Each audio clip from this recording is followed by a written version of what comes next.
warahmatullahi wabarakatuh. Waalaikumsalam warahmatullahi wabarakatuh. Sahabat sosial dimanapun kalian berada, selamat siang, semoga sehat selalu.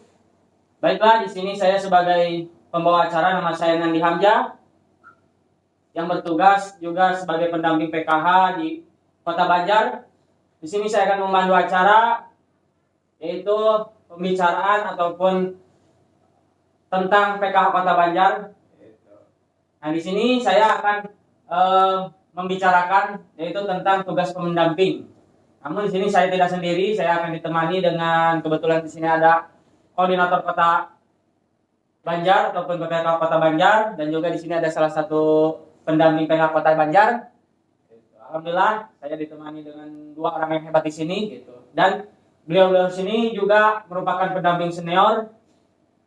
Jadi nanti akan menjelaskan bagaimana tentang tugas pendamping PKH gitu, supaya pendamping PKH Kota Banjar dan juga pendamping PKH di seluruh Indonesia itu tahu bagaimana tugas-tugas sebagai pendamping PKH Kota Banjar yang sesuai aturan gitu.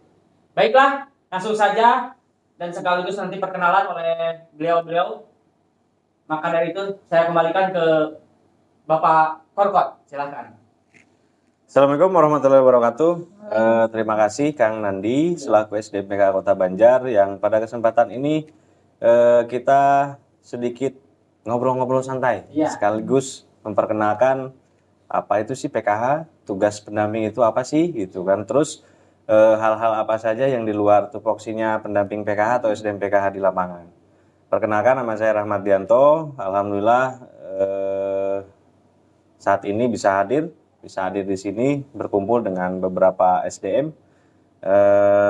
Yang pertama mungkin selaku koordinator kota, yang saya tahu berdasarkan SK itu pendamping PKH ini bertugas untuk menjalankan 5 bisnis proses, diantaranya 1, pertemuan awal dan validasi. Yang kedua adalah pemutakhiran data, yang ketiga adalah verifikasi komitmen, yang keempat adalah penyaluran dana, mengawasi penyaluran dana yang nanti didistribusikan oleh pemerintah pusat melalui rekening masing-masing, dan yang terakhir adalah P2K2, yang dimana hal ini yang menjadikan output tambahan bagi seluruh SDM PKH dalam program PKH ini ketika berlangsung di lapangan. Nah, mungkin itu secara khusus tugas dan fungsi sebagai pendamping. Namun pada saat ini juga tadi Kang Nandi di awal menjelaskan bahwa saya tidak sendiri, tapi ada SDM lain yang kebetulan di sini ada Bu Korcam Desri selaku Korcam di wilayah Kecamatan Pataruman. Untuk dari saya mungkin itu dulu Kang Nandi, selepas nanti Bu Ocam perkenalan dilanjutkan kembali dengan perbincangan yang sangat unik lah ataupun ngobrol-ngobrol santai memperkenalkan PKH. Terima kasih Pak Korkot. Selanjutnya langsung saja di sini ada Ibu Desri ataupun nanti akan perkenalan lebih dalam lagi yaitu oleh beliau, yaitu silakan Bu Desri.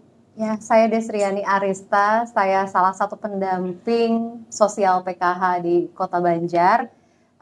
Betul sekali seperti yang dikatakan oleh Bapak Koordinator Kota sebelumnya bahwa ada 5 tugas pendamping yang memang sesuai dengan SK ya. Tetapi di samping itu di lapangan yang sebenarnya terjadi, pendamping itu memiliki tugas-tugas tambahan lainnya seperti kita harus siap menerima aduan atau pengaduan dari masyarakat. Tidak hanya PKH tetapi juga dari masyarakat yang memang bukan PKH gitu. Kita memberikan edukasi gitu. Seperti kemarin kan kita sedang gencar-gencarnya vaksin ya. Kita tidak hanya mengedukasi peserta PKH saja tentang vaksin gitu, tetapi juga yang masyarakat yang bukan PKH juga ikut kita edukasi, kita ikut dalam acara gebiar-gebiar vaksin dan lain-lain gitu. Kita terus serta dalam kegiatan-kegiatan di desa ataupun kecamatan yang sebenarnya tidak hanya memotivasi peserta PKH saja gitu, tetapi juga banyak masyarakat lainnya seperti itu. Jadi sebenarnya banyak ya Pak ya gitu ya, kalau tugas-tugas pendamping itu di lapangan tidak hanya, kalau yang 5 itu mungkin tugas yang memang sangat pokok yang harus memang dilaksanakan oleh pendamping PKH gitu ya Pak ya gitu. Tapi di belakang itu kita juga memiliki banyak tugas tambahan lainnya yang sebenarnya kalau dijalankan dengan ikhlas itu sangat menyenangkan gitu dan sangat bermanfaat karena kita jadi banyak bertemu dengan masyarakat gitu ya Pak ya. Umum. Masyarakat umum. Jadi kita jadi lebih dekat dengan masyarakat seperti itu. Menyenangkan sih Pak. Tugas pendamping itu ya. Luar biasa. Luar biasa lah pokoknya. Tadi selain ada 5 bisnis proses PKH ya ataupun tugas yang 5 itu ternyata banyak tugas-tugas yang lainnya gitu. Bahkan ya tugasnya itu kadang di luar dugaan kita ya. Iya, betul. Itu bukan ranah kita tapi kok tetap kita harus melaksanakan gitu. Tapi kalau misalkan kita dengan ikhlas, insya Allah akan menyenangkan. Gitu. Tapi itu Pak Korkot, misalkan kalau ada tugas tambahan gitu, terus melibatkan pihak-pihak yang lain, misalkan pihak di luar desa, kecamatan, itu bagaimana aturannya itu? Apakah boleh? Misalkan boleh, tidak, ya? Pihak perusahaan atau pihak, pokoknya selain misalkan kan saya di desa Batu Lawang, Ibu Desri juga di desa mana? Karya Mukti. Kan koordinasinya itu dengan desa Karya Mukti, dengan juga kecamatan Pataruman gitu. Nah, di luar itu boleh tidak gitu sebetulnya? Sebetulnya satu hal yang memang harus dipahami oleh SDM PKH dalam artian semuanya itu harus terkoordinasikan. Terkomunikasikan dengan beberapa orang ataupun sistem sumber yang memang dimiliki oleh pendamping. Karena pada dasarnya pendamping sosial PKH itu adalah seseorang yang memiliki jiwa sosial tinggi yang kebetulan diwadahi oleh Kementerian Sosial dan ada seleksi lalu diterima menjadi SDM PKH. Tentunya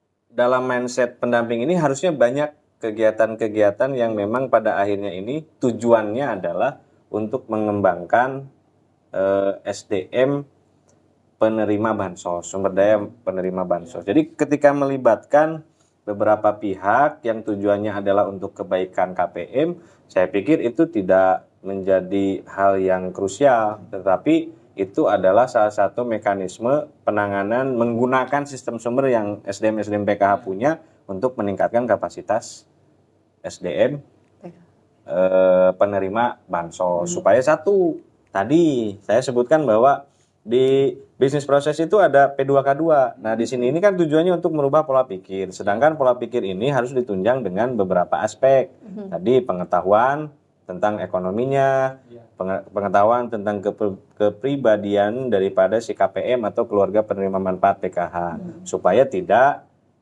selalu mengandalkan bantuan untuk mencukupi kebutuhan dasarnya. Maka dibutuhkanlah tadi kreativitas inovasi pendamping untuk mengajak pihak eksternal, tapi tanda kutip harus terkoordinasikan secara struktur dari ke dinsos ataupun ke desa, ke kecamatan, kelurahan, dan ke PKH kota supaya tidak menimbulkan hal-hal yang memang nantinya outputnya jadi minus gitu. Nah, itu sih saran dari saya. Gitu.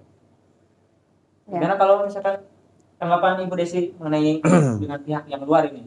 Iya sih sebenarnya itu harus ada koordinasi ya kalau misalnya pendamping mau bekerja sama dengan pihak luar gitu, koordinasi dengan pihak internal ya atau dengan koordinator kota misalnya itu harus baik gitu. Karena apa? Karena dikhawatirkan yang namanya kita di masyarakat, dikhawatirkan kita memiliki niat yang baik, dikhawatirkan menjadi tidak terlihat tidak baik di mata orang lain gitu. Padahal kan niat kita benar-benar ingin memotivasi atau ingin mengedukasi masyarakat gitu. Takutnya nanti dikasih apa ya? Ayo dikasih apa coba? Dikasih bumbu-bumbu yang akhirnya pendamping PKH menjadi terlihat salah seperti itu. Dan tujuannya gitu, keluar dari program. Keluar dari program gitu. Jadi perlunya koordinasi lintas sektor juga dengan menggunakan sistem sumber. Nah, seperti itu. Jadi itu yang harus kita perhatikan ya sebagai pendamping PKH, khususnya PKH Kota Banjar dan juga PKH di seluruh Indonesia. Kalau misalkan kita mau kerjasama ya ataupun melibatkan pihak ketiga di luar tugas PKH, yaitu boleh saja asalkan terkoordinasi ya dengan baik. Satu hal Kang Nandi, saya pikir program PKH ini dikemas oleh Kementerian Sosial tidak hanya sekedar memberikan dana bantuan gitu loh. Karena fungsi pendamping di sini adalah memberikan edukasi, pemahaman supaya tidak selalu ketergantungan terhadap bansos. Maka dari itu kan tadi inisiatifnya pendamping mengajak pihak eksternal, mengajak atau aparatur desa, kelurahan atau kecamatan untuk ikut andil juga dalam membina KPM PKH supaya KPM PKH ini menjadi pelopor di masyarakat sehingga mindset secara keseluruhan di wilayah lingkungan yang ada KPM PKH-nya ini juga melek gitu bahwa kita itu tidak harus mengejar bansos untuk mencukupi kebutuhan dasarnya, tetapi keinginan dari diri kita sendiri, atau bahkan nantinya KPM PKH ini bisa berdaya, malah bisa memberikan manfaat bagi lingkungan sekitar. Itu. Nah, yang paling harus diperhatikan sebagai pendamping PKH ketika udah menerima data nih, ada calon-calon penerima PKH, itu harus benar-benar dipastikan nih Kang. Iya. Itu takutnya tidak tepat sasaran. Jadi harus benar-benar di cross check, bukan hanya sekedar diundang ke desa misalkan ataupun dimanapun tempatnya, tapi ya tetap kalau misalkan kita ragu harus terjun ke lapangan, ke rumahnya, visitasi. Nah itu jadi cek apakah ini layak tidak gitu. Iya. Karena ditakutkan ada hal-hal yang tidak kita inginkan di suatu saat gitu. Oh ternyata ketemu dia punya mobil, aduh, ini yang berbahaya ini. Pentingnya kunjungan ke rumah peserta PKH itu ya. Karena ya mau tidak mau lah, semua pendamping PKH, khususnya di PKH Kota Banjar ada yang mengalami seperti itu. Jadi berarti harus diperhatikan. Cukup mobile ya sebagai pendamping ya. Mobile, meskipun kita kadang seragamnya aneh-aneh, tapi pada dasarnya tujuan kita sama. Dalam artian memberikan dampak yang positif, khususnya bagi masyarakat Kota Banjar dan pemerintahan Kota Banjar. Karena satu yang harus diingat oleh kawan-kawan sahabat sosial yang ada di seluruh antero media sosial, bahwa pendamping PKH ini adalah orang-orang yang memang bisa disebut dengan asli putra daerah yang diberdayakan oleh Kementerian Sosial untuk memberikan inovasi kreasi melalui program PKH yang memang dirintis oleh Kementerian Sosial itu. Satu lagi Pak, kita juga kan melakukan pemberdayaan ya. Itu pemberdayaan yang paling bagusnya lagi, kita selain daripada 5 bisnis proses PKH itu ada pemberdayaan di situ untuk meningkatkan taraf hidup ekonomi para KPM PKH. Ya, makanya kan tadi saya bertanya apakah boleh tidak nih melibatkan pihak di luar tugas kita istilahnya ataupun pihak ketiga lah gitu, perusahaan ataupun orang-orang yang memang ahli dalam bidang apapun ya, supaya mendukung kegiatan kita sebagai pendamping PKH ya, tujuannya nanti ada pemberdayaan gitu ya. Betul. Tapi boleh saja asalkan ada koordinasinya secara menyeluruh lah gitu supaya semua mengetahui ya Kang. Jadi jangan sampai ada yang tidak mengetahui, oh kok ada kegiatan ini gitu. Ya, yang tadinya baik jadi tidak baik karena tidak ada koordinasi. Benar. Penting koordinasi ternyata ya. Itu harus diperhatikan sahabat sosial. Cukup Kang, ini ada pembahasan lagi nggak kira-kira? Mungkin untuk kesempatan sekarang itu dulu. Itu dulu ya. Obrol bincang-bincang yang lain kita bahas di momen-momen yang lain. Siap. Ya. Baiklah sahabat sosial dimanapun kalian berada. Intinya pembahasan kali ini ataupun ngobrol santai kali ini membicarakan tadi mengenai tugas pendamping PKH ya. Jadi sesuai SK. Adapun tugas-tugas tambahan yang lainnya itu boleh-boleh saja, apalagi dijalani dengan ikhlas gitu ya, karena tugas kita pun bukan hanya sekedar digaji, tapi kan kita mengabdi gitu. Betul. Jadi mengabdi. Nah, terus juga kita sebagai pekerja sosial lah gitu.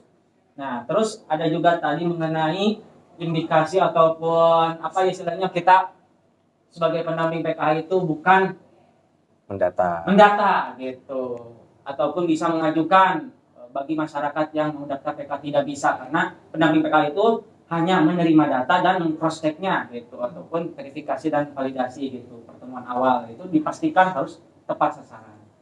Itu mungkin dari saya sebagai pemandu acara kali ini.